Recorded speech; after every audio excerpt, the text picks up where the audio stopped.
قسما بمن خلق الشداد طباقا.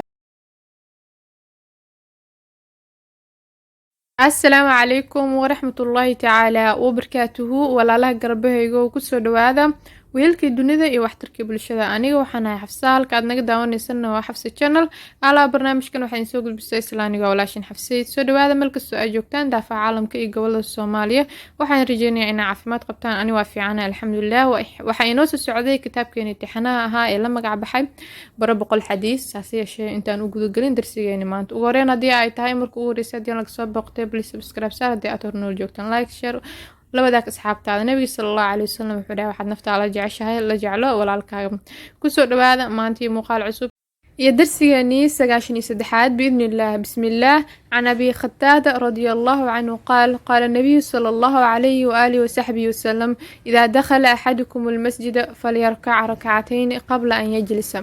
عن ابي قتادة رضي الله عنه قال قال النبي صلى الله عليه واله وصحبه وسلم اذا دخل احدكم المسجد فليركع ركعتين قبل ان يجلس متفق عليه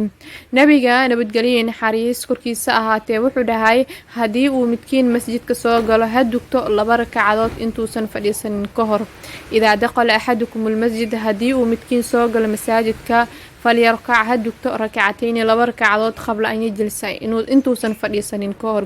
masaajidka hadii aad soo gasho aad weyse qabto intaan salaad la gaalin ka hor aad imaado intaad fadhiisan lahayd waxaad ka wanaagsan waxa aad iyo aad ugu wanaagsan inaad laba rakac dukatid intaan salaad la galin ka hor intaan la fadhiisan ka hor hadii midka faradka aan la joogin marka saa ay tahayna culimada qaar waa isku khilaafsan yihiin hadana markaad masjidka soo gasho aadan waxba qabanin salaad la dukanay way iska wanaagsan tahay inaad dukatid insha Allah waxaan rajeynayaa inaad wax badan ka fahanteen xadiiskan qiimaha badan insha Allah aadna gaarsiin doontiin asxaabta runaantii boqolkii waa aan dhameyneynaa dabayaaqo ayaan mareynaa waxaan 7 xabo dhameynaa noo dhiman marka ma sha Allah aadan ugu faraxsanahay inkastoo axaadiisan maxaa la dhahaa dad badan aan macno ugu fadhinin aan qiimo ugu fadhinin aan dareyneynin soo marka saasay tahay anigu waan ku dhiiranahay madaneeyo dad yar baa ku fiirsanayo madaneeyo dadka kuma weydiiyaan xagee wax marayaan madaneeyo inta dhan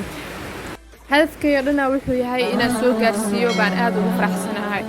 waa idinka raali gelinayaa codkayga hadii uu si wanaagsan idin soo gaareen roob ayaa da'ayo assalaamu calaykum waraxmatullaahi tacaala wabarakaatuh ihris calaa maa yanfacuka istacin billaah walaa tacajab